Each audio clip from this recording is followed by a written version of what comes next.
Henrik Werdelin, Nicholas Thorne, Me, My Customer, and AI. The New Rules of Entrepreneurship. Have you ever had an idea you just couldn't shake? Maybe it was frustration in your own life that made you think, someone should really fix this. More than half of adults surveyed say they've had such an idea, but very few take the leap. For decades, entrepreneurship seemed reserved for a small circle of risk-takers with capital, connections, and sleepless nights to spare. That reality is shifting fast. Artificial intelligence has lowered the barriers to entry, letting you test ideas, build prototypes, and reach customers in ways once out of reach. But while AI makes it easier to start, it also creates more competition and more pressure to stand out. This means that what separates lasting ventures is no longer technology alone, but how you use your experience, energy, and empathy, all in order to build something that matters. In this blink, you'll learn how to uncover your entrepreneurial focus, define the right customers to serve, and identify their real problems. By the end, you'll be ready to use AI as your entrepreneurial co-pilot to move faster while staying authentic and build the business idea of your dreams. Let's get started. Turning trust into your competitive edge. Every business looks for an edge that creates momentum. Technology, talent, and resources can help, but in an AI-shaped marketplace where those advantages are widely available, they don't guarantee lasting success. What stands out today is relationship capital, the advantage built from deep, authentic ties with your customers. It's the trust, reciprocity, and sense of belonging that makes them choose even when alternatives abound. But here's the thing though, relationship capital isn't transactional. Transactions are one way, but relationships involve give and take, and it grows when customers feel heard, understood, and connected to your business. There are two things to consider when trying to increase your relationship capital: intimacy and status. Intimacy means understanding customers so well they feel you anticipate needs before they ask. You might use feedback loops, data, or AI to personalize, but the core is empathy and attention to detail. It also shows in shared language and humor. When a joke lands, alignment strengthens. It extends to community. If your customers could meet and immediately find common ground because of you, that's intimacy at work. Likewise, it turns customers into participants in a larger whole, creating belonging that makes your brand harder to leave. Status is what being your customer says about someone. Does buying from you help them fit into a valued group or stand out meaningfully? Some brands confer belonging to a cause or lifestyle. Others provide prestige that signals distinction. Done well, status elevates the relationship beyond simple utility to become part of identity. The payoff is powerful. Businesses rich in relationship capital move faster because customers trust them through early missteps, spend less because loyalty lowers acquisition costs, and stay more resilient because the brand becomes part of who customers are. In a marketplace where AI levels the field, this is the advantage that endures. In the next section, you'll see how the right entrepreneurial skills make those connections even stronger. The entrepreneurial traits AI amplifies. It should probably come as no surprise that artificial intelligence is reshaping work on a massive scale, with hundreds of millions of people expected to shift careers because of automation. That disruption opens the door to a new way of thinking about entrepreneurship. Instead of being reserved for a well-connected few, building a business is now an option for anyone with an idea and the willingness to serve a customer. What really matters is how you use AI to amplify the traits that have always defined enterprising people. But what are these traits, and how do you harness them? Well, first, there's resourcefulness. This has always separated successful founders from everyone else. While productivity gets tasks done, resourcefulness figures out which tasks matter and how to do them in inventive ways. AI functions as the ultimate multiplier here, helping you unstick projects, break big challenges into small steps, and generate rough drafts you can refine. Take entrepreneur Guy Kawasaki. He used AI to draft a precise letter to his insurance company. By doing so, he turned an $800 repair into a full payout by communicating his case more clearly than he could have done alone. That is resourcefulness supercharged. Momentum is equally vital. In the fragile early stages of a business, progress is the oxygen that keeps ideas alive.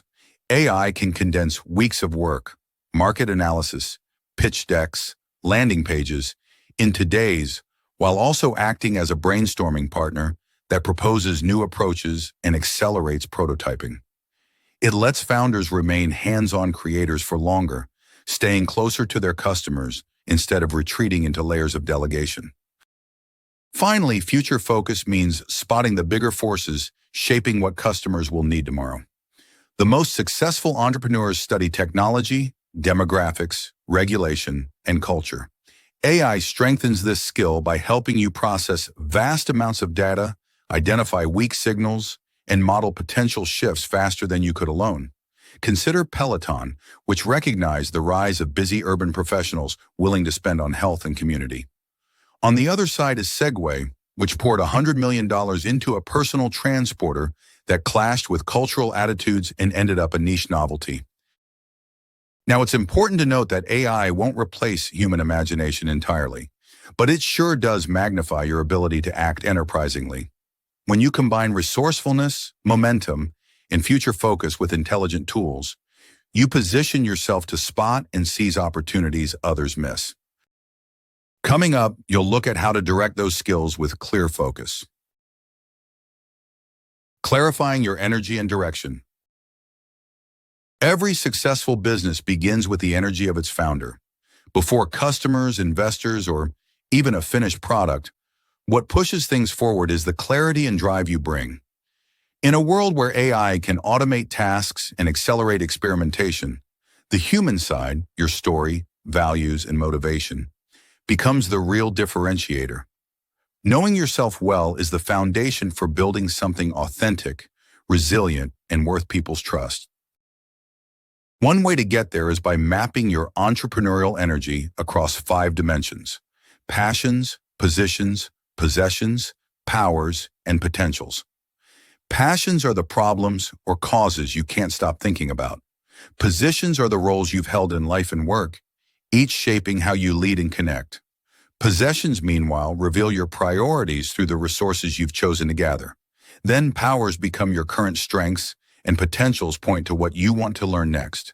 Together, these 5 dimensions give you a clear sense of where to focus and what kind of business fits you best. This reflection directly shapes how you should use AI. By knowing your passions, positions, possessions, powers, and potentials, you can see where your energy is best spent and where technology should step in. If writing and nuance are your strengths, keep the customer-facing words in your own hands and let AI handle early drafts. If your strengths lie elsewhere, lean more heavily on automation to free up energy for what excites you.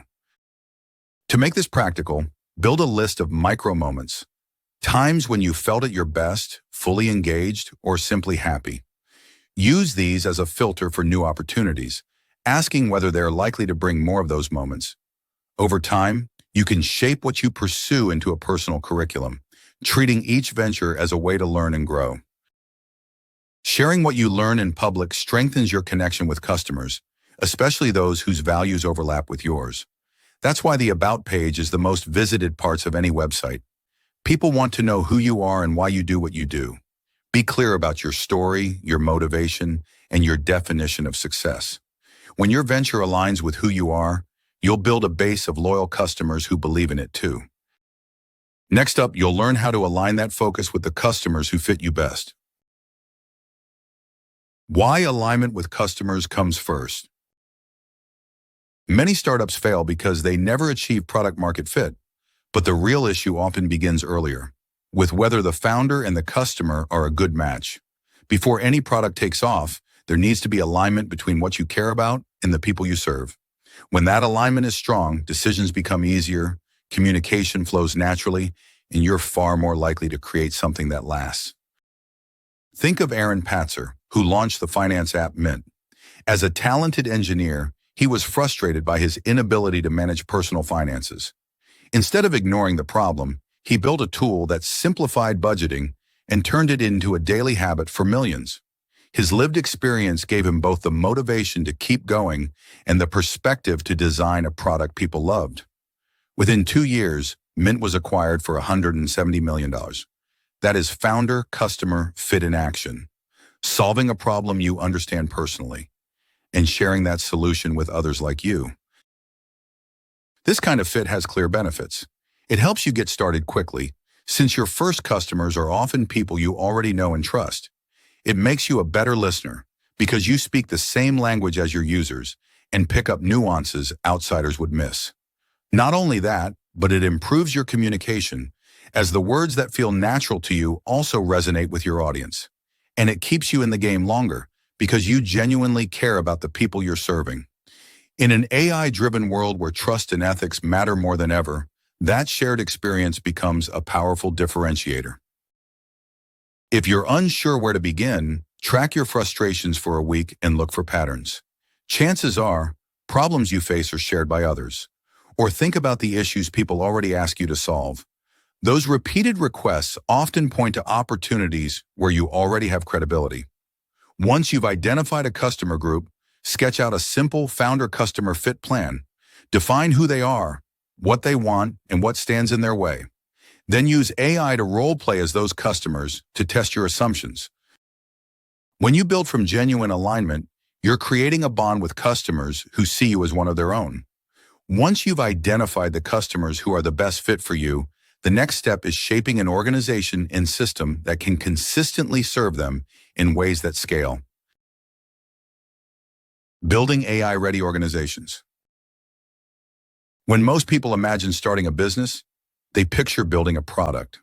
But if you begin with a group of people you want to serve and a problem they urgently want solved, what you end up creating often looks more like a service. That might feel less glamorous, but it's the right mindset in today's AI-driven world. Products only have value when they deliver outcomes for customers. And with technology lowering the barriers to creating and distributing them, what matters now is how you design the entire system around the customer experience. Think about Peloton. On the surface, it sells exercise bikes, but its real value lies in the service system it created.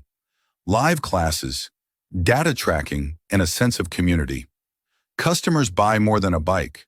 They buy an experience that integrates seamlessly into their goals and lifestyles. This is the difference between a standalone product and an integrated system built in service of the customer. Designing such systems works best when broken into independent parts that communicate cleanly without depending too heavily on one another. This makes it easier for customers to engage with only what they need, while giving you flexibility to adapt and grow. Scalability then comes from interconnected features reinforcing one another. Think Starbucks linking atmosphere, rituals, and rewards programs, or Amazon's flywheel effect, where each improvement fuels the next. But the real lesson is to avoid obsessing over scalability too soon. Focus on solving first-mile problems by delivering value however you can, even manually at first, and bring in automation only when it strengthens the customer experience. As your organization grows, the challenge is staying close to customers while building efficiency.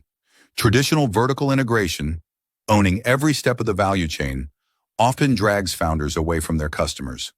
Virtual integration, powered by AI, enables tighter collaboration across companies without creating that drag. Dell showed how this works by selling directly to customers and partnering with specialized manufacturers instead of trying to own everything in-house. Looking ahead, it's likely that AI agents will increasingly handle customer interactions and supplier negotiations.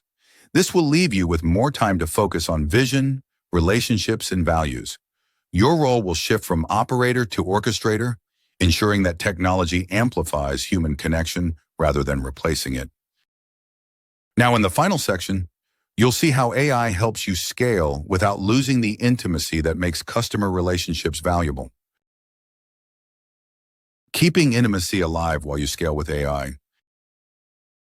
If you're just starting out on your entrepreneurial journey, closeness with your customers happens by default. You know their names, answer their emails, and jump on calls to solve their problems. But as your business grows, that level of intimacy often fades. AI is changing that equation by making it possible to scale while still maintaining the human connection that builds loyalty and trust. A good example is Ro, a digital healthcare company founded by CEO Zachariah Ritano after his family faced multiple life-threatening illnesses. The company later expanded into a broad patient-first platform. Ro uses AI to design tailored treatment plans and even create self-service tools like at-home blood kits. But it combines that scale with the empathy of medical professionals. The goal is to make care adapt to patients' lives. That same approach can work in your business. AI can help you stay personally involved in customer service far longer than before by taking repetitive tasks off your plate. Instead of handing off support too quickly, you can keep listening to your customers' frustrations and ideas while letting AI streamline the rest. Those conversations solve problems and deepen your relationship capital. AI also lets you neighborize your services so customers feel at home wherever they are. That doesn't mean creepy personalization, though. Instead, it allows you to maintain a respectful familiarity with your customers. By tuning language, tone, and cultural context, you can make your product feel like it belongs in someone's neighborhood. On top of that, tools like segmentation, sentiment analysis, and event optimization make communities feel engaged without demanding intrusive amounts of data. Finally, AI shortens feedback loops. Instead of waiting weeks for survey results or chasing vague satisfaction scores, you can instantly process what customers are saying across multiple channels and identify patterns that matter. Companies already use this to anticipate needs and recommend options before customers even think to ask. The lesson here is clear. Scale doesn't have to come at the cost of closeness. If you use AI thoughtfully, you can grow faster while strengthening the trust and authenticity that keep customers with you for the long haul. In the end, it's the combination of intelligent tools and genuine human care that builds businesses built to last.